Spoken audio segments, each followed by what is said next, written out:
We will start now. Okay. Welcome to this meeting of Babergh District Council Cabinet. I'm Councillor John Ward, leader of Babergh District Council, and I'll be chairing this meeting. May I first of all remind you of some domestic arrangements. Please ensure that microphones are turned off when not in use, that you do not interrupt other speakers, that if you are attending the meeting to speak and persistently interrupt the meeting, you may be asked to leave, and please ensure your mobile phones are on silent or switched off. Additionally, we will be using e-voting for this meeting on the modern.gov app. I'd like to remind everyone present that this meeting will be broadcast live to the internet and will be capable of repeated viewing. The whole of the meeting will be filmed except where there are confidential or exempt items. If you make a representation to the meeting, you will be deemed by the Council to have consented to being filmed. By entering this meeting as a speaker, you are also consenting to being recorded by the Council and to the possible use of those images and sound recordings for webcasting and or training purposes. The Council, members of the public and the press may record, film, photograph or broadcast this meeting when the public and the press are not lawfully excluded. If you are intending to do so, please could you inform the committee clerk. Okay, item 1, apologies for absence. Thank you, Chair. We've received apologies from Councillor Helen Davis. Thank you. Item 2, to receive declarations of pecuniary, registrable or other non-registrable interests by members. Any to declare? Nope. Item 3, paper BCA 2550 to confirm the minutes of the meeting held on the 10th of February 2026. So if they're in your agenda pack, starting at page 5, page 6, anyone? Page 7, page 8, page 9, and finally page 10. If no one has any comments, could I have a proposer, please? Councillor Saw, and a seconder. Councillor Smith. And I'll now ask the Governance Officer to conduct the vote. Thank you, Chair. That vote is now in progress. Do you want me to take your vote verbally, Councillor McGraw? Thank you.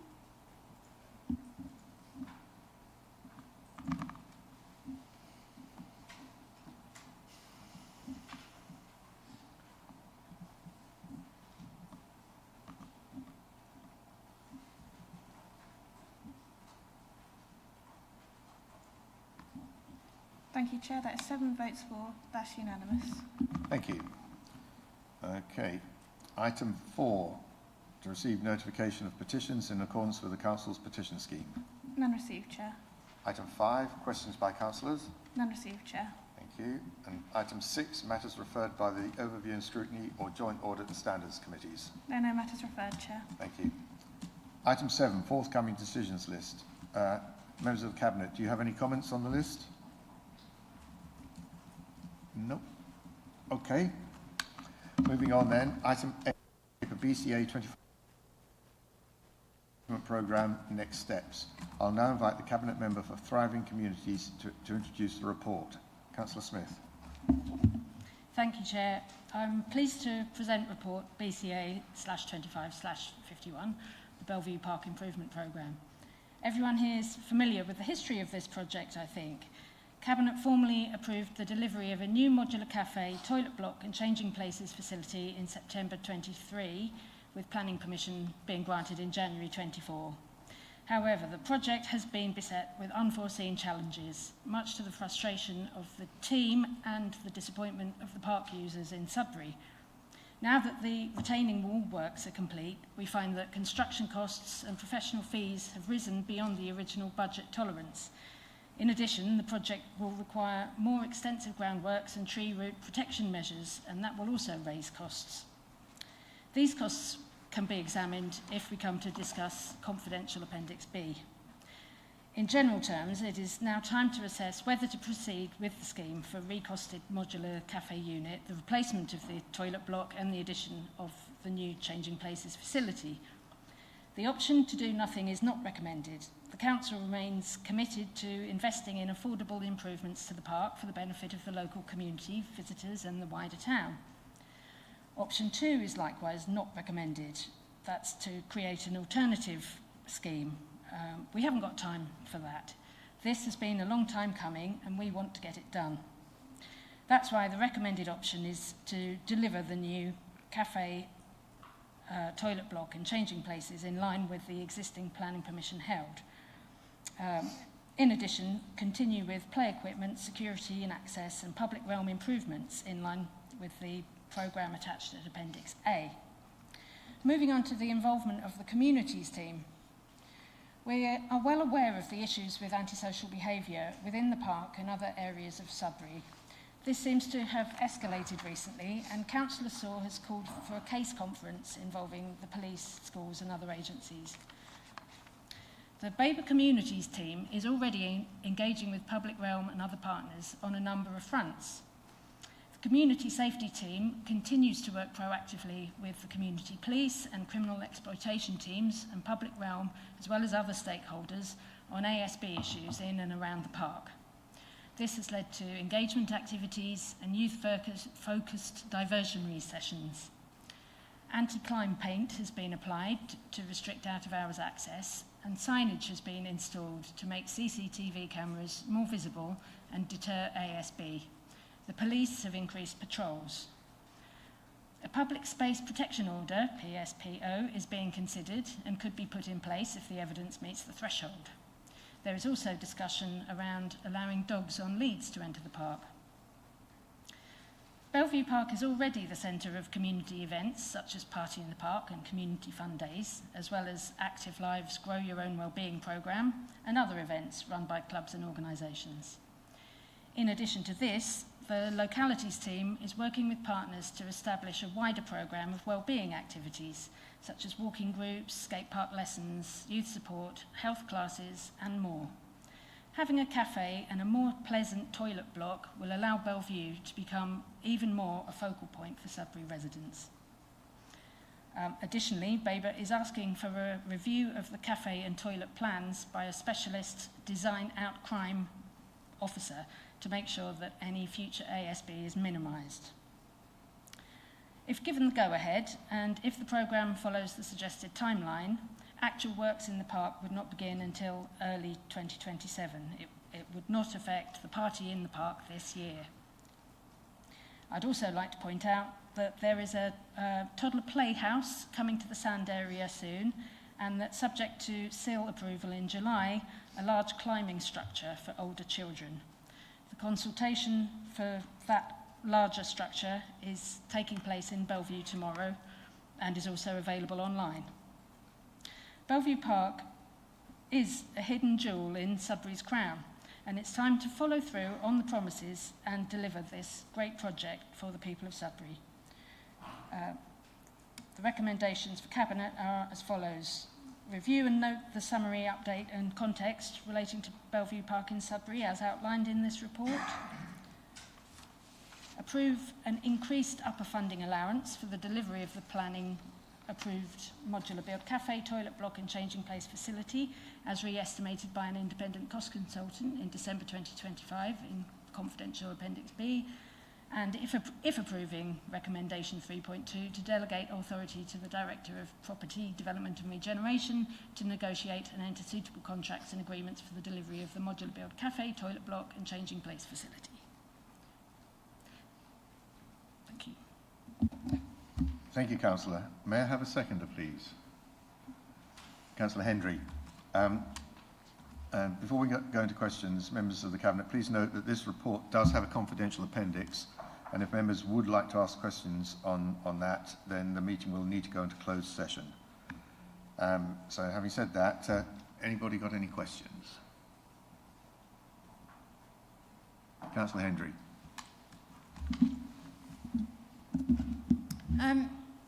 Yeah, I've just got some questions on the statement you've made about the urgent remedial works to the retaining wall structures. It seems, I mean, this project has been dragging on for many, many years now, and I'd like to know, in this paper, it kind of states that urgent remedial works were undertaken following preliminary site surveys and investigations to safeguard the retaining wall structures adjoining the busy route into the town centre.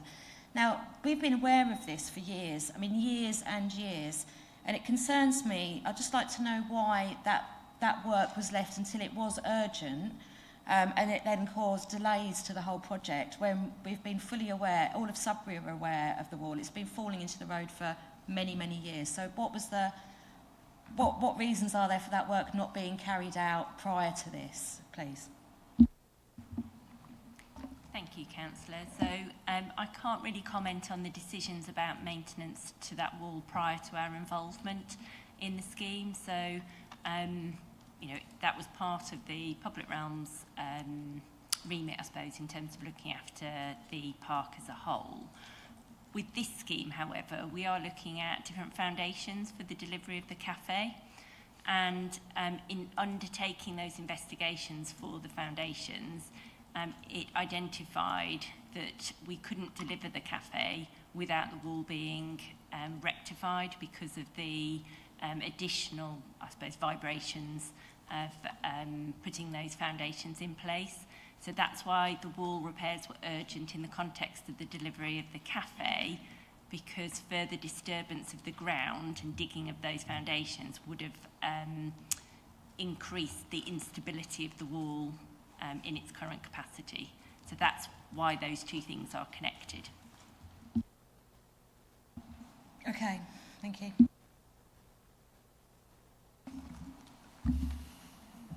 Councillor Sally Davis. Yes, can you tell me why the site survey was not done before you came to us in the first place for the money? Why you came to us with a sum of money and only then did a preliminary site survey? So with the wall works and the cafe work, there was much more extensive surveys done. So we had a slope assessment done because there's a 3 metre level difference between the park, where particularly that area of the park, and where the existing toilet block's going to be demolished. So there was just additional information. There was a lot more invasive work done. We actually got some trial piles done on the slope as well, which we hadn't had before, and that just really emphasised that was urgent to do before we undertook anything more invasive with the cafe delivery. There was also an ancillary issue which we needed to sort out at the same time, which was around some buried cables as well, so it got quite involved. So there was a bit more information needed, and then it was a much more extensive remediation than was originally planned. So.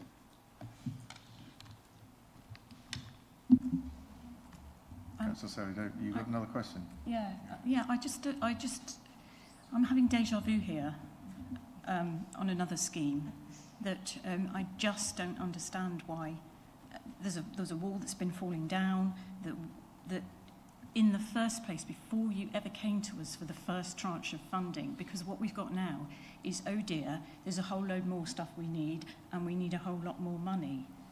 Why didn't you know the full extent of all this when you came to us for the first amount of money? Surely that sort of information could have been ascertained at that point.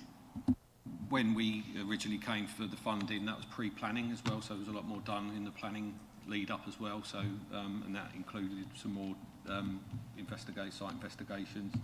Yeah, so certainly the recosting we've had now, there's been a significant uplift. Originally, when we had the modular contractor, thought that it would be a much simpler solution in terms of the foundations, which in the light of all the investigations that were done were not appropriate. So that's what involved some more design work, and that's where quite a significant amount of extra cost has been incurred. So it's just really new information as we've gone on through the planning process and then out of the other side. So cumulatively, that's what's contributed to the uplift now. Thank you. Any other questions, anyone? Councillor Saw and then Councillor McCraw. Thank you, Chair. I think I have multiple questions, and I'm sorry. So first of all, and I'm sure I've asked this before and I'm sure I've been given an answer, but do bear with me. Obviously, this is a large sum of money, a large investment in the town, which I'm sure we're all very happy to do.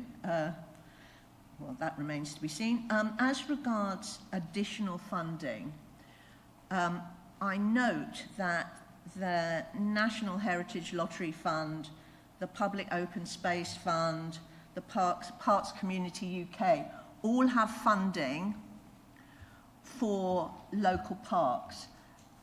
Have we or will we avail ourselves of this funding?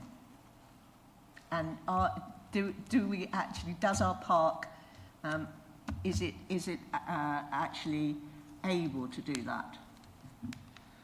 Yeah, we continuously look for new sources of funding. When we bring anything to Cabinet, it's on the case of the worst case funding scenario, and then obviously we do everything we can to look for new funds. Many of the funds we've looked at historically for the park, and obviously we have got a significant amount of seal, and we will look to revise that as well as a commensurate uplift. There's quite a lot of restrictions on certain things like adding sort of the biodiversity net gain. There's been some items we've looked at around the heritage, and we've really looked at the criteria of that, and it's not always been a good fit, and it's not been possible, but we will continue to look at any elements that we can. It's very difficult, and certainly some of the park funding we've looked at before been about sort of just too constrained to be applicable to this project. So we never say never in terms of any funding. Our team is looking across all projects for funding, but so at the moment this is the worst case scenario. We'll certainly look to get best value from the upper limit if it's approved, and go to open tender and really maximise getting the best value for the delivery as we can, and continue to look at those elements. But there is a mixture of funding in this already. There is the capital receipt from the sale of the Bellevue house. There's seal, and also, unfortunately, we did try to get some change in place fund for this project as well, but unfortunately we just timed out because of the complexities and other delays, unfortunately. But if there are future rounds of those, we will always go back if they're in the right time frame. Okay. Chair, I will actually pause my questions to allow Councillor McCraw to ask his. Okay, thank you. Councillor McCraw. Do. Okay, I think this question's probably best addressed to John in the role of the finances of the council. Without going into Appendix B, do we have the capacity to fund the gap referred to? If you remember, in our budget paper last month, we increased the capital provision for this to cover the expected spend. So it is already in the budget. That's exactly what I wish to hear. Thank you. Councillor Saw. Thank you, Chair. Okay. My other question is regarding SIL funding. And I note that part of this project is suitable for SIL, but there are other parts that are not. I'm sure this is a rather controversial thing to say, but could we not change our requirement to ensure that we are able to get as much money out of SIL as we can for this project? I mean, this is probably the biggest community project we will do in the remaining life of this council. So could I pose that question? That's more one for the infrastructure team. We have had quite a generous amount of seal, which we've been through the town stakeholder panel for as well. We will be looking to bring a commensurate uplift on that for the allowance that we're entitled under the current scheme to July Cabinet, I believe. But the wider sort of requirements, the reason it's split is because the cafe is deemed a commercial element, so we had to pro-rata what's been agreed for seal has been purely for the toilets, the change in place, and the works that relate specifically to that element. So there has had to be that pro-ratering down under the current scheme, but the rules are there and we followed them as they are at the moment. Okay, thank you. Another question? Yeah. On fire now. I should know this, but I do not being, although I do go to Sudbury a fair amount and speak to the town council. Is there a community body that we liaise with about the park, additionally to the town council? how is the community involved in the development of the park? Ask a I communities think officer. Vicky might be best placed to answer that as the communities officer. Hi, thank you. I'm not aware there is a Friends of Bellevue Park group necessarily, but there are lots of other community groups that, such as Active Lives, for example, that do deliver activities from that park. We also work closely with some of our other partners, whether that's our leisure operators or other voluntary and community sector organisations that do use the park, and so there will be conversations with those at the time when certain programmes are being delivered. Things like the HAF programmes are delivered in the park as well. The other things that we do in partnership also with our police colleagues is we will have community engagement events which we host in the park with our police colleagues, but also just from a community point of view where we try to engage with as many members of the community as possible to identify what they would like to see in the park, and also I'm aware that our public realm team do exactly the same, and where we can we'll join forces with those two, and that's where so public realm, as you know, will be pulling together additional play equipment, and that's all been based on the public consultation that we've had but from the events that have been held collectively between all the various different teams. So there's not a particular Bellevue Park group, but there are multiple groups that use it that we do engage with. Do we think there should be? I think that's probably a question that Public Realm would be better, because generally it's kind of Public Realm team that would work with Friends of groups traditionally, because they would possibly require additional support from the various skilled and expertise that you tend to find in the Public Realm teams, because they might look to deliver volunteering schemes around how they might maintain some of the areas of the grass, or again also fundraise and this, so there might be some more specialist advice that other teams might need to provide that. But we could certainly support with kind of governance and structures and how to establish the group, but then I think in terms of the running of that and the support given, that probably would be best served from other teams. Thank you. Right, anybody else have any questions? Councillor Hendry and then Councillor Smith. Just thinking about the cafe. I apologise if I haven't spotted anything about that in the paper, but we've got somebody lined up to take on that contract for the cafe, I believe. With the best will in the world, now is not a great time for hospitality businesses. They're all really struggling, and I'm not sure if there's any details on the rents and things that we're charging in this paper, but I imagine we can't discuss it here anyway. But have we got? My concern is that if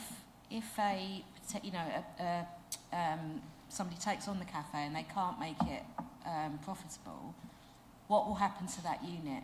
Because it's a big key part of this, our plans for Bellevue, and having a cafe open is hopefully going to solve some of the antisocial behaviour. And the worst thing possible would be to have an empty cafe there with nobody running it, and an empty building that could then potentially be vandalised. So have we thought about what we might do in that case, or is that just something that we will deal with if it happens? I hope it doesn't, I really do, but it's something that we do need to bear in mind. Thank you. So that is a risk in terms of delivering this facility, that the level of business isn't as great as we hope it would be, and that the operator may not be able to continue to operate commercially. So, you know, that is a risk whenever you take on any kind of commercial property situation. So, you know, it's fair to identify that as a risk. We have been in contact with the operator and keeping in contact with them over the time that they've been identified. They continue to be very committed to this project. We don't have the experience of running cafes, so I can't really comment on, you know, how commercially viable those facilities are going to be. All I can say is that in the event that an operator in any of our facilities fails, we would always seek to find another operator, and we'd always seek to work with those operators to deliver the services that we want to be delivered for our communities. So, you know, that's what we would do in this situation should it occur as well, we would work with the party to see if they can continue to trade, and if not, we would look to find an alternative provider. Okay, thank you. I think also, Councillor Hendry, by putting the cafe there, it will be an attraction. I'm sure people will go there, and it'll become a place to go, a place to meet, particularly with upgraded play facilities there. I can only look at the Duck and Teapot at Needham Lakes and how successful that has been, and I'm really confident that we can replicate that in Sudbury with this project. Well, that's great, and I really hope it is. Yeah. I think you're right, and hopefully it will bring more people to the park. Yeah. Councillor Smith. My question was also about the risk of the cafe operator. Are there any other questions, anyone? If not, Councillor Wyman, do you have any questions? Okay, well, if there are no further questions, we'll go into debate. Does anyone wish to open the debate and say anything? Councillor McCraw. One thought that occurred to me during the discussion about SIL is that the SIL review panel will be meeting in the course of the next few months, and I have it in mind to actually go through some of the assumptions under which we grant SIL, and maybe examining whether this sort of thing could be looked at again, not just in this instance. I think there's some inflexibilities built into the SIL system, although we've become more and more flexible, and I shall be raising those in that group. So I don't think things are lost. I also think I've noticed, having had a recent facility opened up in my own ward, if you build and it's a similar size, in fact, 20 inside, 20 outside, Constable Park in Brantham is attracting, and it's a nice setting. I think the same can be said of Bellevue Park. I think this can be a focal point for Bellevue Park. It's virtually your invitation into the entrance. It's the entrance. Now, we spent a lot of time working on that entrance and how it would look. But without the cafe, I have to say it all slightly falls apart. The cafe is that entrance point. It is a focal point, and it also connects parts of Sudbury that don't, and this is from an outside point of view, and I apologise to anybody from Sudbury who thinks I'm just looking at it as a complete neophyte, but it seems to me it connects the town rather well, and it also connects it to a bit of green. And I really do think it's important that towns and parks are connected. I think that's something we can find, for example, in the centre of London, one of the prides and joy in many other cities and towns that have got a beautiful local economy where we literally, it's all built up area and no green. I think this is a link that Sudbury could use, and I think we have to support it. And so I shall be voting in favour of the proposal, and I would urge others to do so. Thank you, Councillor McCraw. And of course, we're sitting in a town which has lots of green space, which it makes full use of. Councillor Hendry. Yes, I'm fully in support of this project. It's nice to see an actual timeline, and I really hope that that is achievable. It's something we're asked a lot: is when is work going to happen on the park? I've got a very emotional attachment to Bellevue Park, so I find it very difficult to see it as it has been in the past few years. It's long overdue a makeover. We need to get that park a safe, welcoming place for the community again, because at the moment it isn't. And I think this work is long overdue, and I fully support it. Thank you. Councillor Derek Davis. Yeah, like Councillor McCraw, I'm from the other end of the of Babergh on the peninsula, but I have a close connection with Sudbury in many ways, going back quite a few years. But not least as in terms of a Babergh cabinet member, I officially opened a skate park. That was some years ago, before some people were here. So I understand the frustrations and the challenges that the team have had with Bellevue Park, and various portfolios have had to deal with. And I have to say, it has been really a long challenge, and the guys, the whole team have done an amazing job in overcoming not one obstacle, not two, but probably about 100.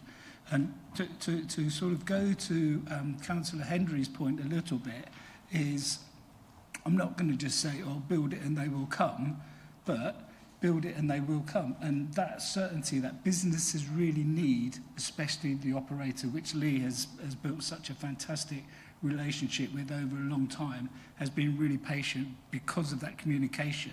But the certainty that we can give today will help not just the operator, but everything around it. And these guys have really gone, they've turned over every stone, every tree branch, every toilet seat, the lot, to get it as where we are. It's challenging, and obviously I would prefer the funding to go over towards the east, but it's not. We owe it to Sudbury after many years to get this done, and as difficult it is and financially tough as it is, as we know from the budget, we need to do this, and I will be voting in favour as well. Thank you. Thank you, Councillor. Anyone else? Councillor Saw. I'm totally supportive of this project. As we've all said, it has quite a history, and I think as we come to the last few years of our existence, as a council, we would like to deliver some legacy, and this is a legacy project. That being said, I want to, and I'm sure we all want, this project to be delivered to time, to budget. And I am wondering, notwithstanding our financial challenges, whether we could have a standalone project manager to drive this project through, because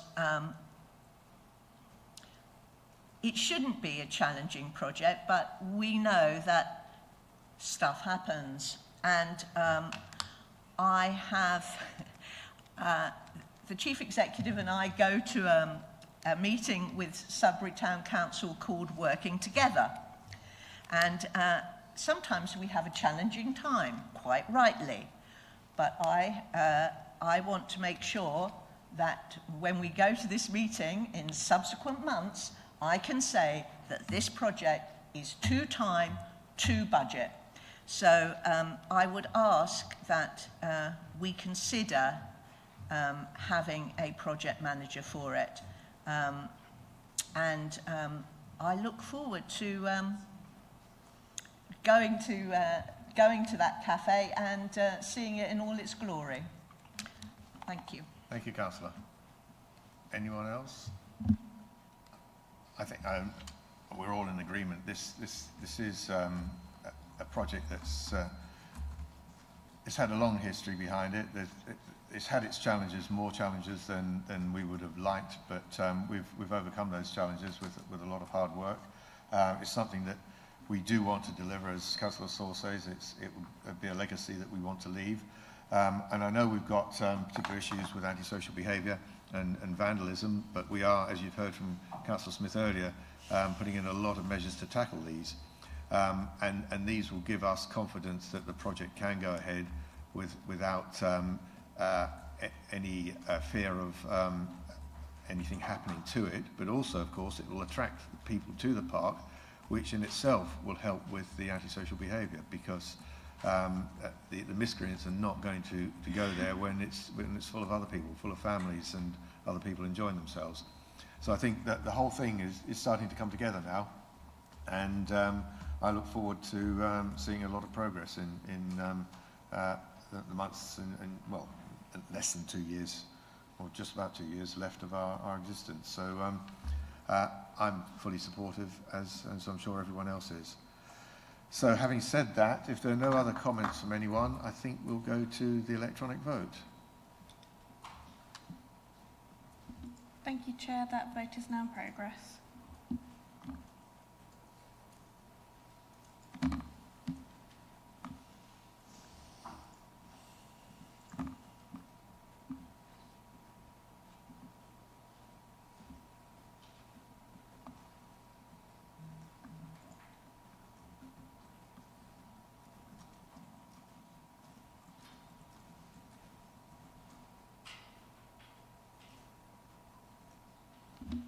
Thank you, Chair. That is 7 votes for. That's unanimous. Thank you. Item 9, paper BCA 2552, Neighbourhood Development Plan Support. I'll now invite the Cabinet Member for Heritage, Planning and Infrastructure to introduce the report. Councillor Sally Davis. Thank you, Chair. I'm asking Cabinet to accept the recommendations in paragraph 3 of this report to enable Babergh District Council to provide funding to neighbourhood plan groups. Up until last year, these groups could access the grant and technical support programme from government. All eligible groups had access to a basic grant worth up to £10,000 because neighbourhood plans cost money. Groups facing specified complex issues could get an additional £8,000. They could also apply for technical support because the various reports have to be produced, such as housing needs assessments and site option assessments. For groups updating a previously made neighbourhood plan, the full grant allowance was also reset. But in June 2025, the government announced this funding would cease, and this administration has always encouraged communities to take some degree of control over development in their area through neighbourhood plans. So it was essential that we explored ways of continuing to support neighbourhood plan groups financially. We already provide advice and support to these groups through our dedicated and hard-working officer, Paul Bryant, and we have a large number of neighbourhood plans in Babergh, 27 in total, with more in the pipeline. We were only able to confirm last December that Babergh itself would still receive money from the government to support neighbourhood plans, and this is set out in Annex A. And that's why it has taken us some time to come up with this plan, and I know groups have been holding off and waiting to hear about this, but we didn't even know whether we would get the funding we needed to do this. So we proposed to use the money that Babergh is able to claim to fund neighbourhood plan groups now, and hopefully we can continue to do this in the coming years. This means that the funds available in Babergh for the 2026-27 financial year total £144,000. We would expect towns and parishes to use Neighbourhood SIL to fund neighbourhood plans where available, but we're also asking Cabinet to agree the principle of offering individual grants to town and parish councils up to the value of £20,000 to support the preparation of neighbourhood plans and reviews. The funding would only be granted to groups which seek to allocate sites for housing development. We cannot fund neighbourhood plans that do not support Babergh's need to meet the government's housing targets. We face serious challenges with housing delivery in Babergh, and I'm afraid every parish will have to play their part. Neighbourhood plans are actually development plans. They do not exist to stop any development in an area. So we're planning to have a form that groups can apply for, and we will also be asking the ward member to support the application. And that's because we will seek to fund neighbourhood plans that have a good chance of being delivered so that we're not wasting our money. And the ward member can support this aim. So I ask Cabinet to approve the recommendations at paragraph 3. Thank you, Councillor. May I have a seconder, please? Councillor Saw. Any questions, members of the Cabinet? Councillor Saw.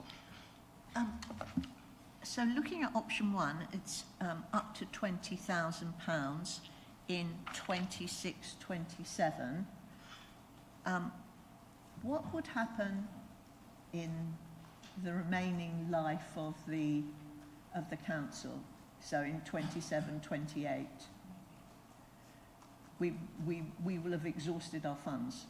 Could you confirm that? Well, we've got 144,000, and when that's gone, that's gone. Okay. So will it be on a first-come, first-served basis? I think it will, if I'm honest, yes. Thank you. I think I'm correct in saying that, aren't I? Rob, would you like to add something?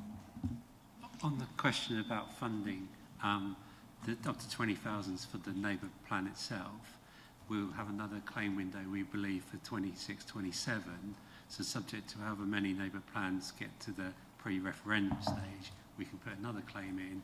So it would be likely that that figure would go up a little bit, depending on how many come through. So there could likely be some further funds available. In terms of whether it's first come, first served or not, what we will do is we'll contact all town and parishes to invite submissions for monies, and then through delegation to the Director of Place in consultation with the 151 officer and Cabinet Member for Heritage Planning Infrastructure, then decide which neighbour plans can best support the strategic objectives of the organisation. Thank you. Any other questions? Councillor Wyman, you've got a question? Yes, please. Thank you, Chair. May I ask the Cabinet Member how we intend to, other than through delegated authority and support, how we intend to include some level of proportionality in terms of money received and allocation of development?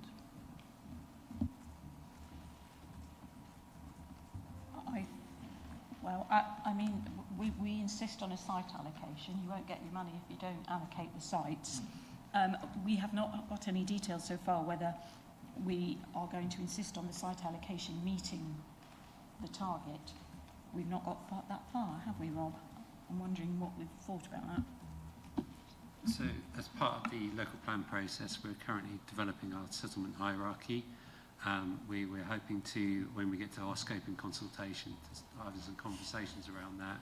And then within the general spatial distribution that we'll work up, we'll have those conversations with town and parishes. And what we would expect is a proportional amount of development subject to where effectively they are in a hierarchy going forward from a neighbour plan point of view.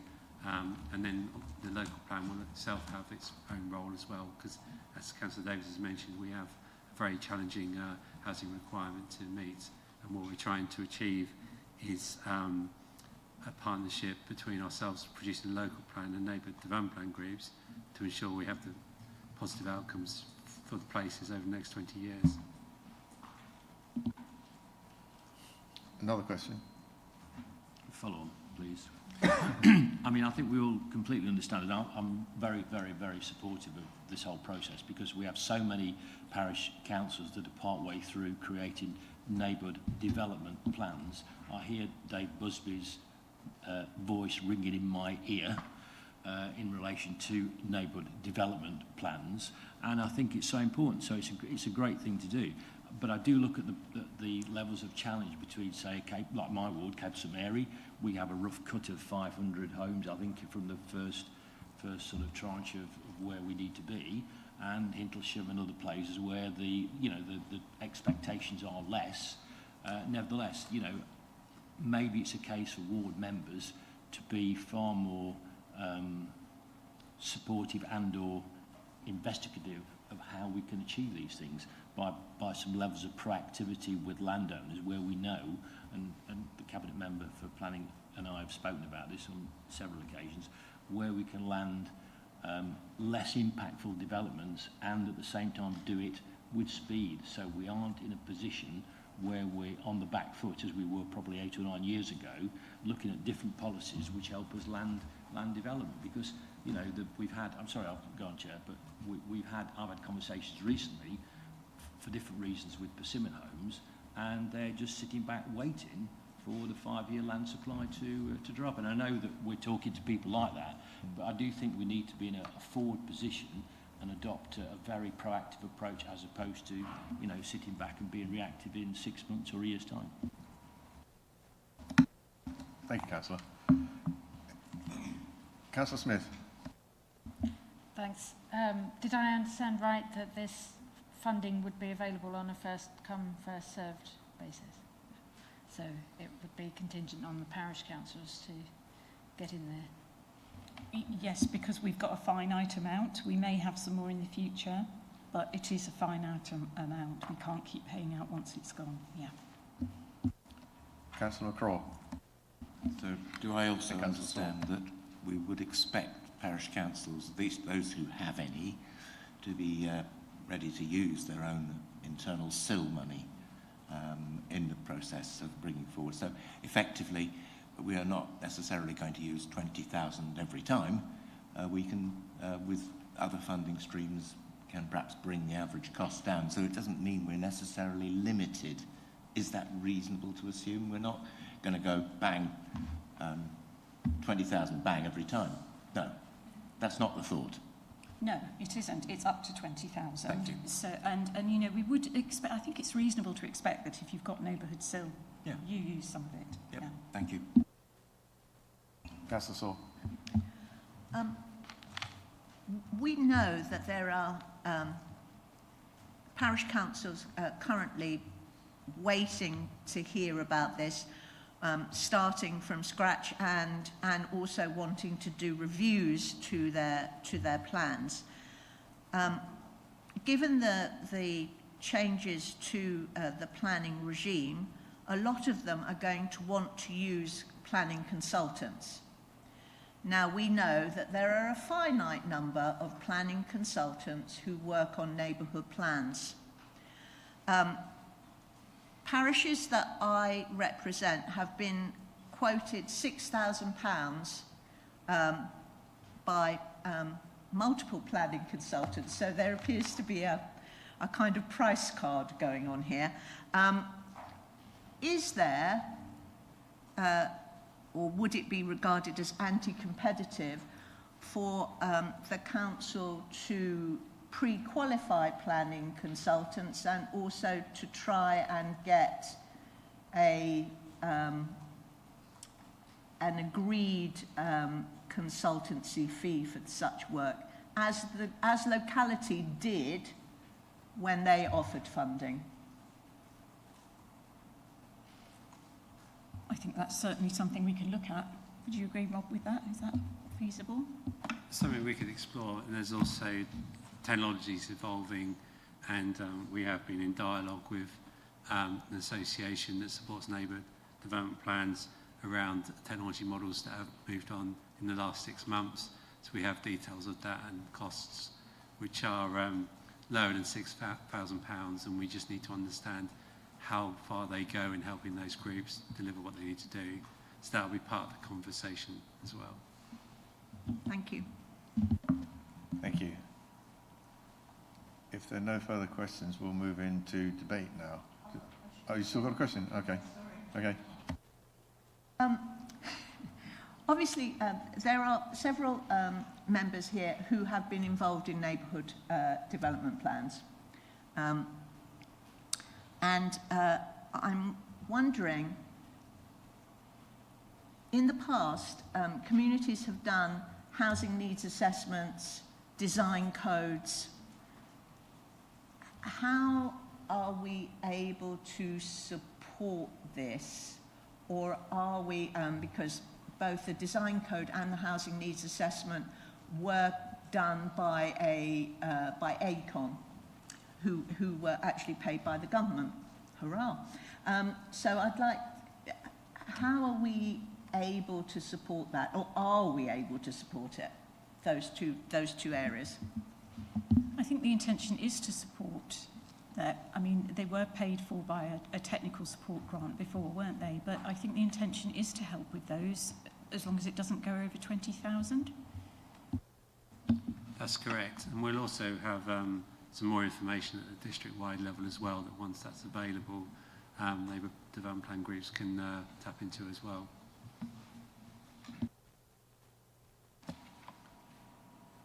Right. Can we move into debate now? In which case, yes.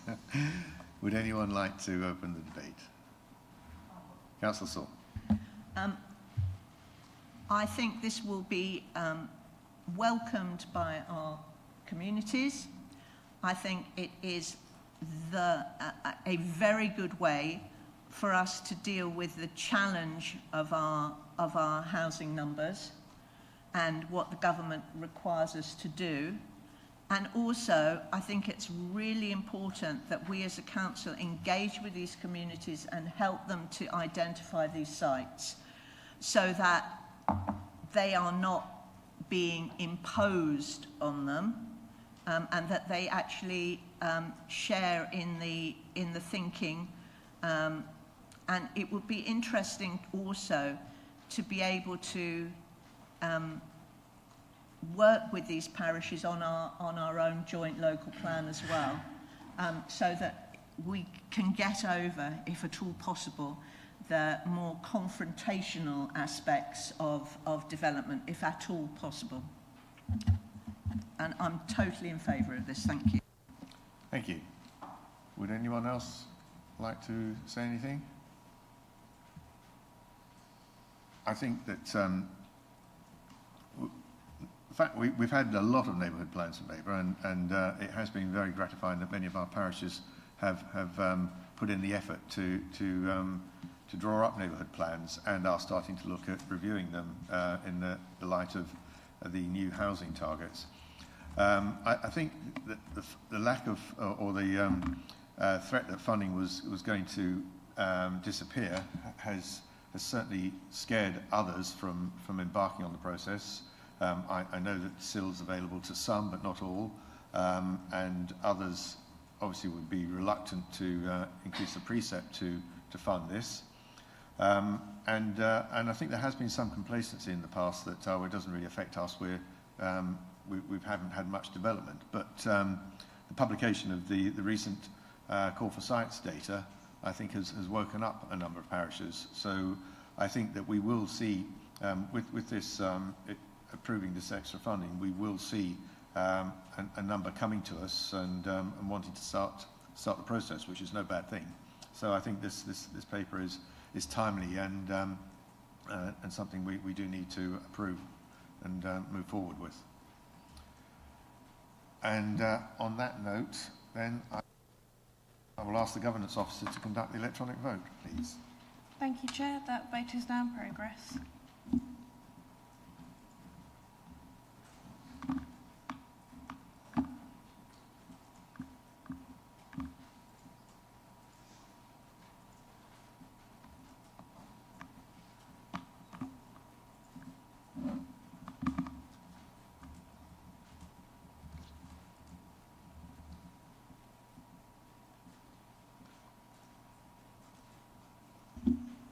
Thank you, Chair. That is 7 votes for. That's unanimous. Thank you. Item 10, paper BCA 2553, Community Infrastructure Levy, the Civil Expenditure Programme for March 2026. I'll now invite the Cabinet Member for Heritage Planning and Infrastructure to introduce the report. Councillor Sally Davis. Thank you, Chair. So I'm asking Cabinet to accept the recommendation at paragraph 3.1 to support 4 different infrastructure projects with district CIL monies. So there's 4 bids for you today. 3 bids are for Cabinet to make a decision, and 1 is a delegated decision which has already been approved and which is for Cabinet to note only. The first one is a recommendation to approve a bid for the maximum amount of district CIL, which is £100,000. It's a project in Great Cornard which will provide infrastructure improvements to transform the usability of the church while respecting its heritage and to make it more accessible, functional and welcoming for all the community. The project will provide an accessible toilet, an upgraded kitchen, which will provide a suitable area for community meals, and an increased seating and gallery area. And it's hoped that when the project is completed, the church will be able to provide more community events and activities to take place throughout the year, and there will be facilities for visitors and residents. So there's 2 options in the paper for this CIL bid, dependent on the VAT rules, but both options meet the CIL bid framework and both require a contribution of £100,000. Secondly, we're asking for another approval of a CIL contribution of £100,000 towards a skateboard park at Brantham, which has a total cost of almost £180,000. This will enable Brantham Parish Council to install a purpose-built skate park which has been designed for the young people and wider community. I hope so, because I'm going down there with my skateboard. Not, right? Yeah, I think we'll be in the same boat there. Within the local area, it'll create a modern recreational facility that supports physical, mental and social well-being and and encourage more social interaction in a safe environment. So the design of the skate park will ensure that it's accessible and inclusive for all, and will provide somewhere where skateboarding, BMX scooter riding and rollerblading can be undertaken. So extensive consultation has been undertaken by Brantham Parish Council, and it identified the need for this facility, and they've raised funds to ensure it can be provided. It will be free to use and open to all, and any income from events that are held, like the skate park jams, will be reinvested into maintenance and improvements to the facility. So I'm asking you to approve that bid. And the third is a project at Birstall involving alterations and improvements to the village hall, including improving the kitchen and toilets and alterations to the roof. This bid concentrates on the kitchen, so our funding will go mostly on that, but the whole project will make the hall more wheelchair accessible and provides disabled parking. Like in many villages, it's a community asset which is vital for the village, because the village doesn't have a pub or a shop. Many organisations currently use the hall. There were lots of supportive comments received for this SIL bid, and the extension and reconfiguration of the kitchen will allow the hosting of larger events, which will expand the versatility of the hall. And so the recommendation is for Cabinet to approve this SIL bid for £85,122.36. And the last decision is for noting is a delegated decision, which was a SIL bid for £11,791, which is already there on the roof, is already enabling the parish council to install a solar voltaic system, including site battery storage at the sports pavilion, which will obviously increase the building's energy efficiency and to generate its own electric power, because I know that the price of electricity has been an issue for the sports pavilion. Loads of community groups and organisations use this pavilion, and this will contribute also towards Babergh Council's climate change goals and objectives. So I ask the Cabinet to note that bid and endorse it, and to approve the former three bids. Thank you, Councillor. May I have a seconder? Councillor Saw. Any questions, members of the Cabinet? I do note that 3 of the 4 are in wards represented by Cabinet members, which that's just a coincidence. Councillor McCraw. It's a point of order. Do we need to declare any interest in that, or abstain, or are we? I've always thought we should be able to vote for a project in our own ward that we've actually publicly supported. I will ask the Deputy Monitoring Officer to comment on that, but I think we're all okay on that. Yeah, I think that's absolutely fine. Yes. Yeah. Okay. Make it clear. That's all. Yeah. Any other questions? Councillor Davis. Mine's a technical one, really, and it's regarding St Andrew's Church. I'll speak to Debbie. You may know, Sally, but when it says internal, and I get that there's a lot of things going in there, but can churches in general use this to for structural damaging or problems, or is it just a case of being clever with the wording? I'm going to pass that to an officer. Sorry, can you just repeat the question? Yeah, sure. I couldn't hear you that way. Yeah, of course. It says for St Andrew's Church, so it says about internal funding and things. And obviously it's a little bit vague, I think, in terms of what it will actually be used for. So there's a general question about churches, because I understand obviously funding for churches from community or from Babergh or whatever is always very difficult. Is it a case of just being clever wording in terms of how that money is used? Could it be used for repairs, for damage? Because obviously it says about the restructuring, but if you're making improvements, which is what it says, making improvements, if you're making improvements on your roof, that's making improvements. We don't do any improvements on roofs. We don't do any repairs and maintenance. Okay, sorry, internal. Internal, Then, yeah. So with this bid, it's making the gallery space and the access up to the gallery usable as another space for community use. So what we're looking at is the wider community use of a church, and the alterations will allow that to happen. So, for example, the part where the nave, the flooring is being levelled out, we're not funding the removal of pews, but we're funding that area to level that out so that can be used with chairs, so it's an accessible space so they can move chairs back. It widens the use for a community facility. So as long as there's a wider community use, then we can support it. If it's purely for church-based activities, then we can't, but if it's that wider community use, which is important for churches. So in among that, if you're doing some general repairs, that's acceptable? No, we don't do repairs. So that will become a non-eligible. So within this bid, there are repairs and maintenance, but that's a non-eligible cost, so that's not covered by the SIL bid. Right, okay, thank you. Any other questions? Right, we'll move into debate. Does anyone wish to say anything in debate? Councillor Hendry. As Councillor McCraw pointed out, several of us have got bids today that we've supported.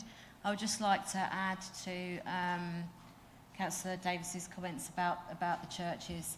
I've been fully supportive of this project. St Andrew's Church already do a lot for the community. We have the food pantry in there. We used to have the youth group in there, but it became impossible for the youth group to use that space because of the layout. When they say they're going to put accessible toilets in, they haven't actually got any toilets at the moment. The church has no toilets.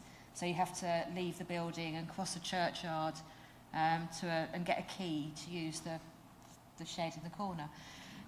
So I'd just like to say that I support all of these projects, but it's particularly nice to see the church on there. And I'd like to I've had a lot of really great feedback about the SIL team. They've made the whole process really straightforward for the church who weren't quite sure how to go about putting in for this money. So just big thank you to everybody involved. Thank you, Councillor. Councillor McCraw. I think I have to pay tribute to a couple of people in Brantham who were the prime movers behind the skate park project, although it's been discussed for some years. Abby Edevane, who's been the prime mover, and Sarah Keys, the parish clerk at the Brantham Parish Council. The whole effort of enthusing, and I mean really enthusing the village, you would have had to have seen the colour run that was held in the area which skate park will be. It seemed like hundreds of hysterical children being sprayed with water and coloured, I should add, environmentally safe coloured paints, and just absolutely hilarious. So one of the most joyous days I've ever seen in the village in terms of the colour and the fun, and hopefully that'll continue. But I think those people, as all people actually in our communities who get these things off the ground and push, we should give credit to them and pay tribute to the efforts that they've undergone. Thank you. Councillor Smith. Thanks. I seem to be one of the few cabinet members here without a project in this but I'm fully in support of all of them, and I can't see why anyone would object to any of them. And I'll see Councillor McCraw and Councillor Sally Davis down at the skate park. I'll be watching that. Yeah. Right, I think all the cabinet will have to go down to the skate park. Any other comments, anyone? In which case, I'll ask the governance officer to conduct the electronic votes. Thank you, Chair. That vote is now in progress.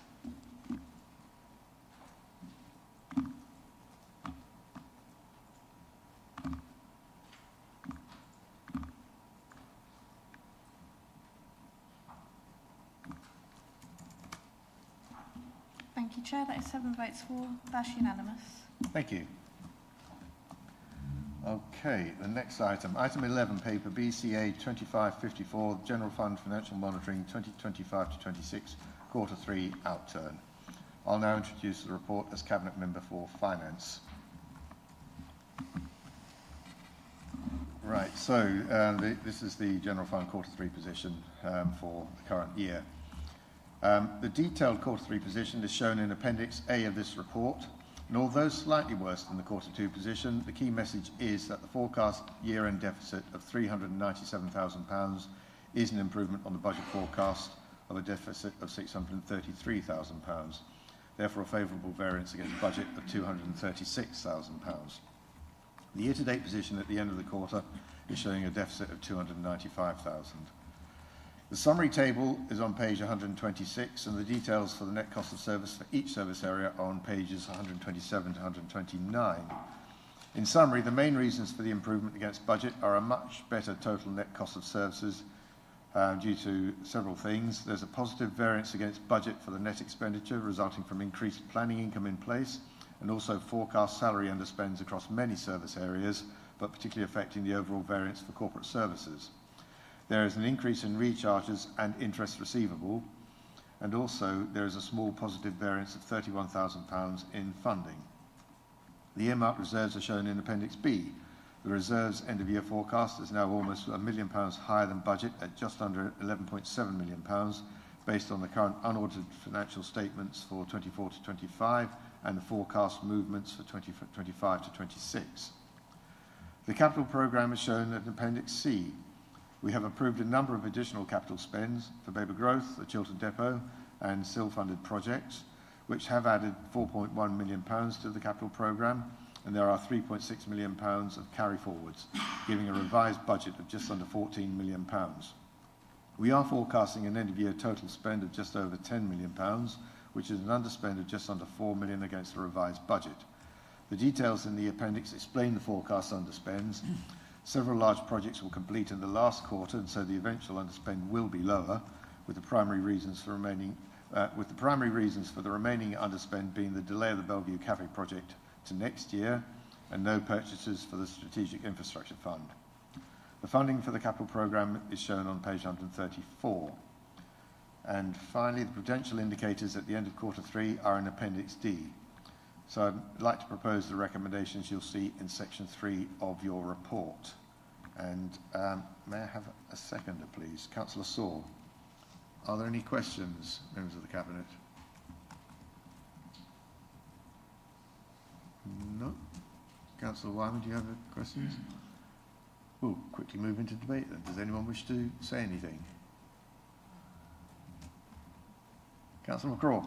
Not so much a debate, Chair. I mean, having just been through the budgetary process, it always seems very strange to be moving back from looking into the year in the future and then going back to the third quarter of the year we're in now. So effectively, it always just seems like a little bit of time travel. I don't know if there's any way of putting this into context with what we've previously discussed with the budget. I just think for wider understanding that, you know, we are monitoring what we did do in a previous budget, but we've just passed the coming year's budget. Anything you can do to help make that clearer, I wonder, Councillor Ward? Putting you on the spot. You are rather, aren't you? Yeah. All I'll say is we do have to monitor the current year's budget every quarter. We have to approve the variances against the budget and note how those variances have occurred and what the forecast will be for the end of year, because it's always good to know, well, it's essential to know how the final outturn after the end of the financial year compares with budget, because that will provide lessons to learn when in future budget setting and hoping and improving that.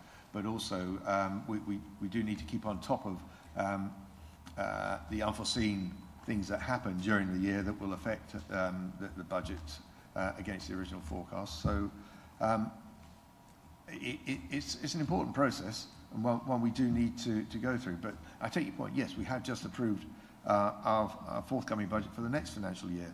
But that is for the future, and we are looking at the present. So we do need to keep those two things separate. I wasn't just trying to be awkward and put you on the spot. There was actually a point to this. No, in that, looking at quarter three, in both this report and the one that's to come, the housing revenue account, we can say that we're on target for last year's budget and within, the expected parameters, and it can reasonably be expected that we would hope to be on target for the budget we've just passed. Essentially, the financial management of our budgetary process is adequate to the task.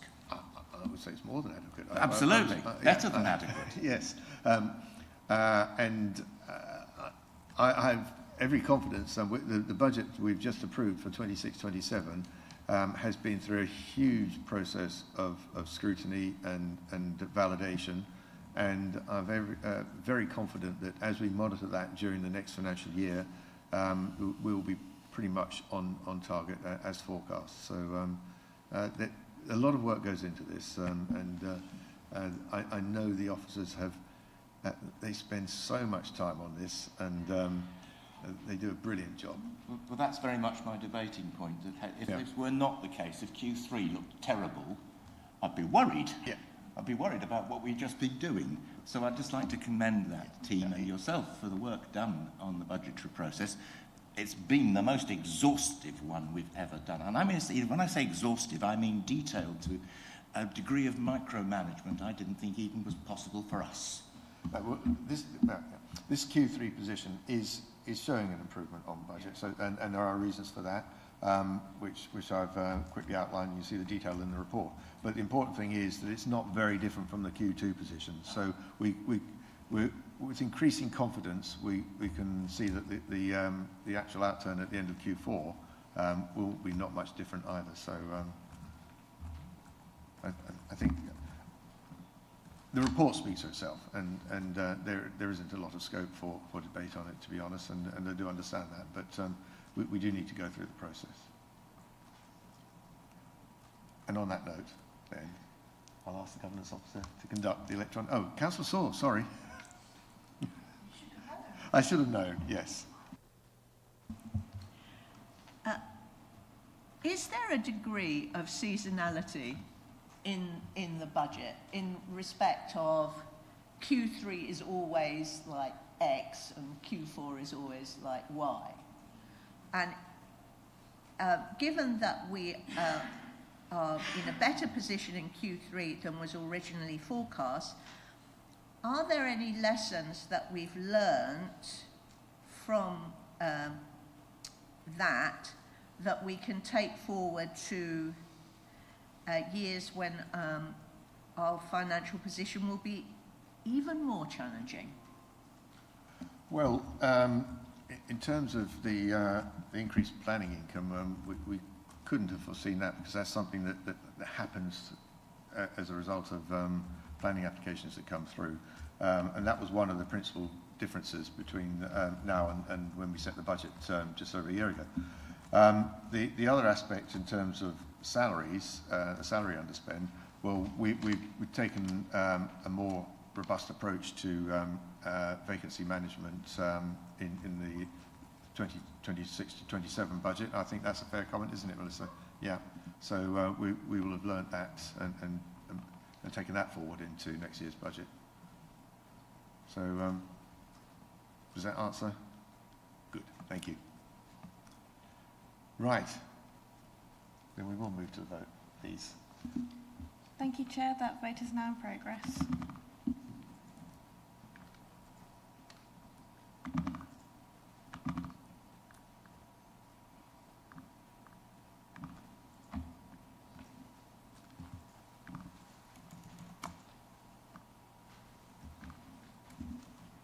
Thank you, Chair. That is 7 votes for. That's unanimous. Thank you.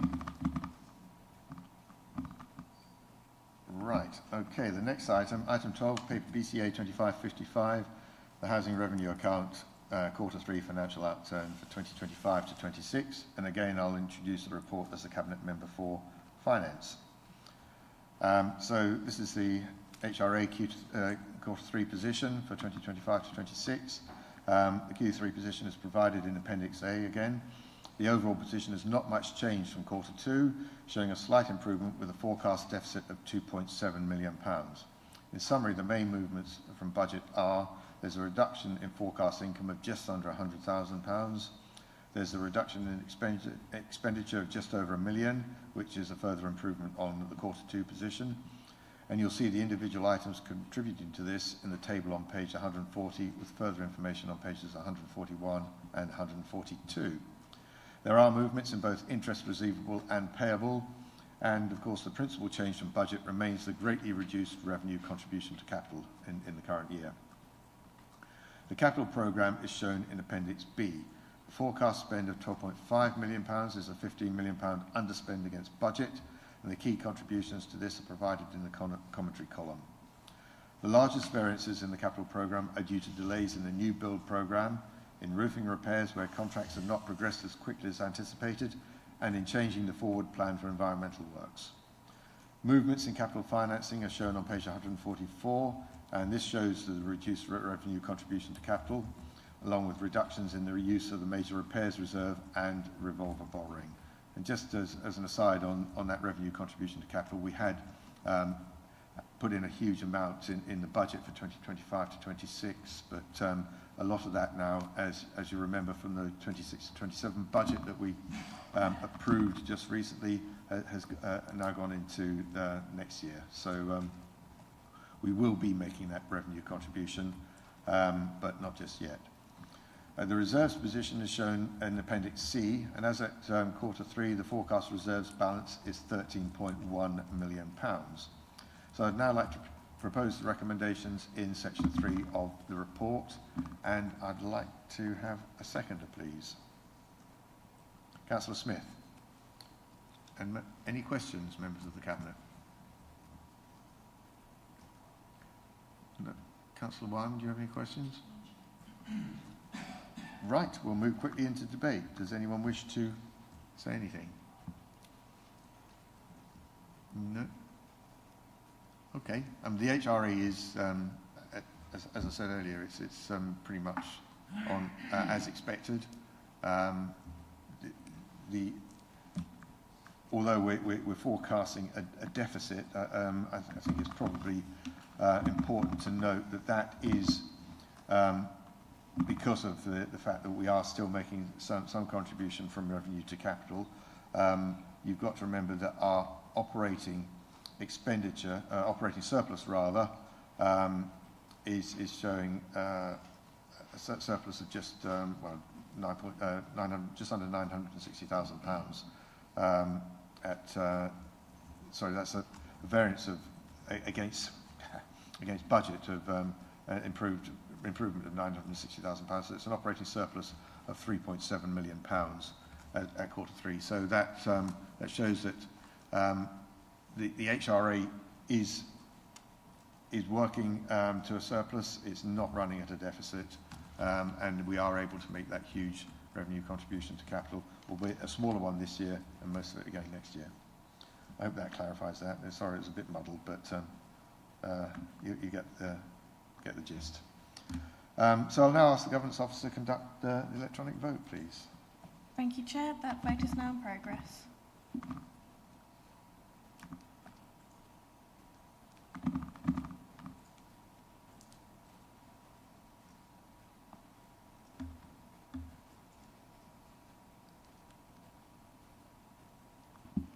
Thank you, Chair. That is 7 votes for, so that's unanimous. Thank you.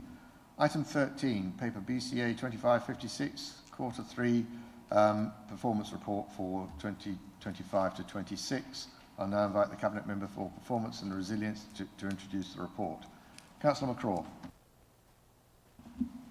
Thank you, Chair. I'm very pleased to introduce report BCA 25/56, although I note it states my previous title for transformation, for customers' digital transformation and improvement, and not performance and resilience, but I'm sure that can be collected for the record. Obviously, the option that we always consider is we're going to report on key performance indicators and connected actions that are 80% or greater complete, which is what we've done since the start of this series of reports. The recommendation 3.1 on page 147 is that we note the performance for quarter 3 for 25-26, including KPIs that are shown in red in the status, and there's a commentary around those. Rather than go through every detail of the report, and I'm going to take some key points from the report, and then I'll ask if other members wish to add to anything from their own portfolios. So, customer service, the main area I must focus on because it's part of the portfolio, is our call waiting times and call abandon rates have improved since last quarter, but they are still in the amber area. Our average answer time was 124 seconds against the target of 105, and the call abandoned rate was 12% against the target of 10. Now, during the quarter, call performance was heavily affected by increased repair calls following storms Amy and Benjamin in October, as well as significant and unexpected staff absence in November. And you can see this by the fact that average wait times were 1 minute 42 in October, rising to 3 minutes 6 seconds in November, before improving back to 1 minute 17 seconds in December. And that 1 minute 17 seconds is within target. So we know we can achieve this target. It is ambitious, 105 seconds per call. I think there's a lot of public companies that deal with customer service that would be astonished if they could get anywhere close to that. We've had an increase in compliments received in the quarter, along with tenant satisfaction measures, TSMs, suggesting that we're having a positive impact on our residents. 70 compliments were received. That's a rise of 6 from last quarter and 16 from this time last year. Housing, the TSMs there are also improving during quarter 3, and a good improvement can be seen compared with the quarter 3 of last year, which is also an important indicator. Void repair times in Babergh are one of the few areas of the report that show red, 60.25 days against a target of 53. But it's getting closer, and we are in that ballpark. We're working with the contractor to actively manage an improvement plan. There have been more lettings and fewer temporary accommodations across both districts. Lettings from 84 up to 117, temporary accommodation down from 107 to 99. Council Housing Assurance Report, the percentage of homes that don't meet the decent homes standard has been reduced to 12.77%. Now, I recall this went through overview and scrutiny recently, and there was some criticism of that. I would say that reducing it to 12.77% is a very good indicator that we have a grasp of the issues, and we're dealing with that. The final draft of an improvement plan is currently in progress, and we continue to work to reduce the number of homes that we haven't been able to access. That's possibly the largest problem we have, is the access to the property itself. Category 1 hazards, responded to in 24 hours, has missed its target. However, in all occasions, that was due to the tenant asking us to return later, and we are in full compliance with AWAB's law, also a point that came up in ONS. TSM, tenant satisfaction measures, I had to ask myself, I'll be honest with you, okay, too many acronyms, is 0% for the quarter. That is down to the number of survey responses received. I'm assuming we didn't get any responses. Not on antisocial behaviour, so that's good news. So it could be 0%, could be a bad result or a good result, depending on the context.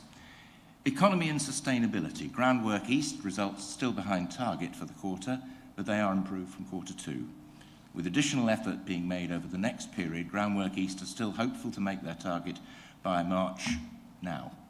We'll see. Other areas to note. It's now tree planting season again, and 38 trees have been planted during quarter 3, which is an increase on last year. It's been a better quarter for fly tipping, 81 cases compared to 108 this time last year. 14 organisations have received support through the Rural England Prosperity Fund, and 128,000 of SIL was awarded or allocated during the quarter, and 129k of neighbourhood SIL. Good news on the roadside business centre at Hadley. Contracts were exchanged in January 26 and will be complete by the end of June. I'm happy to hand over to any section of the report that a Cabinet member would like to comment on within their own portfolio. Thank you, Councillor. Does anyone wish to comment on their portfolios? Councillor Hendry, and then Councillor Saul. Thank you. Councillor McCaw, I think you've covered several of the points I was going to make about the council house. That's fine. I did just want to point out we've made some slight changes to the format following some suggestions by overview and scrutiny. So now when we've got a status that's in the red, which is remarkably few, you can now see the explanation on the same line. So, because I think people want to see what those areas of concern are, and although it was in the report previously, you had to search through the report to find the explanation. So hopefully that just makes it a little bit more clear for everybody. And I would just like to highlight the work we're doing in repairs. We've got 100% of repairs completed within, 100% of emergency repairs being completed within timeline, and all of our other, the urgent and the routine, are all moving in the right direction. I think the routines are actually over target. We've still got a bit of work to do on our urgents, but the overall trend in repairs is really positive. I think people are beginning to see, on the ground, people are giving really positive feedback about repairs, and they can see the difference. So a big thank you to the repairs team for all the hard work they've done. Thank you, Councillor Hendry. Councillor Saul. Councillor McCaw, do you want to say? Yeah, okay. Councillor Saul. Thank you, Chair. I would like to commend the work of our waste and recycling teams, who hit 99.96% for curbside collections at a time when they are very much focused on introducing better recycling on June 1, which is an enormous logistical challenge for our 40,000 households. And I think it's commendable that standards have not slipped, that performance has not slipped while we're undertaking this work. Thank you, Councillor. That's, I totally agree with that. That's, it has been excellent performance. Councillor Smith. Thank you. Firstly, the community safety team has an excellent record dealing with ASB, as mentioned earlier. And I'd also like to note the employer-supported volunteering scheme, which is showing much improved level of participation from Babergh staff, putting hours into volunteering, which we all know is good for everybody's well-being. So commendations to all the staff taking part, and to B. Taylor, who drives everybody on to take part. Thank you. Councillor McCraw. Yeah, I just wanted to summarise very briefly to say that this is actually, I think, one of the finest reports in terms of the performance levels. Very little red or yellow in it. I'd like to thank Claire and Joe and the team for just keeping on top of this. It's constantly under review. That's the whole process. And it's shown it pays off. If you keep things under constant review and you keep coming back to it, you can achieve amazing things. So thanks to everybody involved and all the teams across the whole council. Yeah, excellent. We'll all certainly second that for you, Councillor. But in terms of the actual report, may I have a seconder? Councillor Saul. Any questions, anyone? Councillor Derek Davis. Yeah, forgive me if I'm going slightly astray on this. It is to do with the report, but not necessarily this performance report.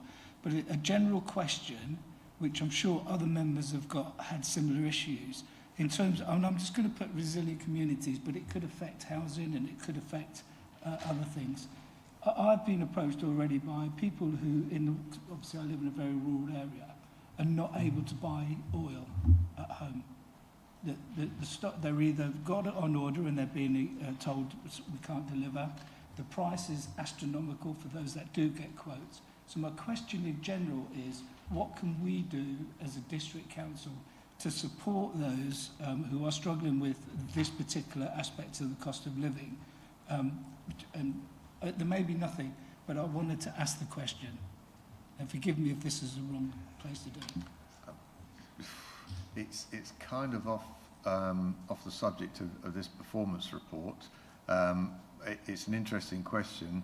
I think initially my initial thoughts are there's not a lot we can do, but I think can we discuss this outside of the meeting, because it's not really relevant to this report. But I do understand your concern, and my residents are in a similar position. So it might come up in the next report. Yeah, in the next report. In the next performance report. Oh, I see. When there's a negative because our tenants are... Yeah. Okay. We'll talk about that outside of the scope of this meeting, I think. Yeah. Okay. Are there any other questions? No question. I've got a quick question. And that's on, and it's probably something that I should have picked up at quarter, it may have been picked up at quarter, I can't remember it being discussed. But on page 164, the youth social prescribing, the number of young people receiving preventative coaching and mentoring has fallen off a cliff.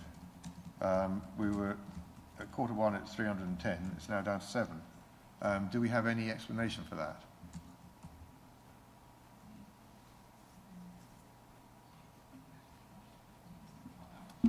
Pass that to Claire and the team. Yes, so thank you, Chair. I think we're just going to have to take that one away and have a look into it and discuss it with the team just to understand that data a little bit more, just so we can give you an answer. So we'll come back to you if that's okay. Oh, thank you. Thanks. Councillor Smith? It's obviously within the communities team. I suspect it might be to do with funding. Okay. Yes, you might. Scheme perhaps that has been discontinued. That it no longer exists, because I see the previous quarter was 0. We'll get an answer after the meeting, yeah. Any other questions, anyone? Councillor Wyman, do you have a question? Then we'll move into debate. Does anyone wish to say anything in debate? Councillor Derek Davis. Yeah, and this is related to customer service and communities team. I want to publicly thank our customer services team who come out once a month to Shotley to hold a little clinic, if you like, and the customer service advisor helps people, those that can't go online. We don't get great numbers. I appreciate that. You know, it's below 10 quite often, but they do a fantastic job. And in particular, we've had a customer service advisor for some time now called Rob. He's moved on to new pastures, but I was asked by the village people IP9 to give him a particular mention for the great work that he's done on behalf of Babergh, dealing with various residents. And we've now got 2 other guys, Taylor and Joe, who are coming in to do it. So for me, I'm passing on the thanks from my community for the great work that particular service has done. Thank you. Thank you, Councillor.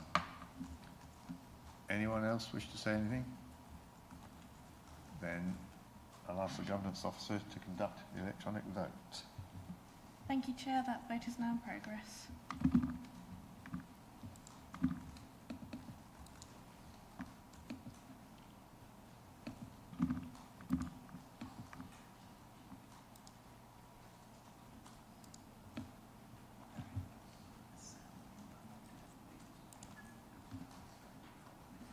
Thank you, Chair. That is 7 votes for. That's unanimous. Thank you. Right, moving on to the last item, item 14, BCA 2557, an update on the Biodiversity Working Group, and I'll introduce this report. It's not a report, it's just a statement regarding the Biodiversity Working Group. On completion of the work set out in its terms of reference and work plan, and following the adoption of the Biodiversity Action Plan, the Biodiversity Working Group agreed at its meeting last week that it should now disband. The group agreed that the plan will now be delivered and monitored through existing council processes and operations. Members of the group offered to support the plan going forward, including reconstituting the group should the need arise.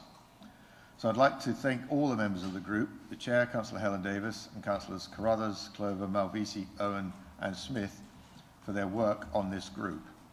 and I'd now like to propose that Cabinet approves that this working group is disbanded. And may I have a seconder, please? Councillor Smith.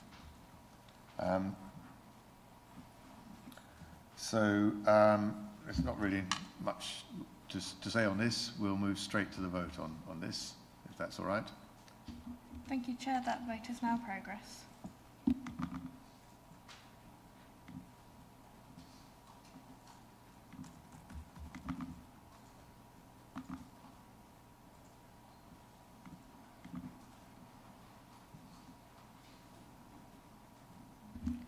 Thank you, Chair. That is 7 votes for. That's unanimous. Thank you.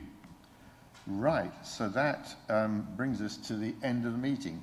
Now, the next meeting is scheduled for Tuesday, the 7th of April at 4 p.m. here in the Chamber, but obviously there are a number of uncertainties over that due to the imminent Suffolk County Council elections, and whether anything that comes forward or is scheduled to come forward to Cabinet might have some impact on that and be deemed sort of controversial. So it's quite possible that this is my last meeting as leader of Babergh District Council.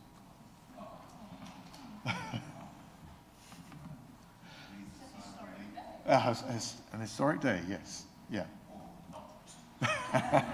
Anyway, I will now draw the meeting to a close. Thank you, everyone.